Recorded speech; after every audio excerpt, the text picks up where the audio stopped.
apakah boleh wanita haid menghadiri majelis-majelis ilmu di dalam masjid? Ini dijelaskan oleh para ulama bahwa orang yang haid, ya, kami condong kepada pendapat yang mengatakan tidak boleh, ya, wanita yang haid itu berdiam diri masjid. Kalau hanya lewat nggak ada masalah, kalau sekedar lewat. Kalau berdiam diri itu dilarang, ya, di dalam syariat ini seorang wanita yang haid itu berdiam diri di masjid. Ini pendapat yang kami condong ke situ.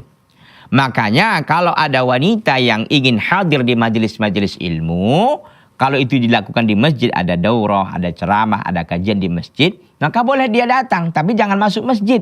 Kemana dia? Ya di luar masjid, di di halamannya umpamanya, atau di tempat yang dekat dengan masjid yang memang bisa dia dengarkan ta'lim itu. Apalagi dengan sekarang, ya, banyak sekali sarana dan fasilitas yang bisa digunakan untuk belajar dan thalabul ilmi begitu.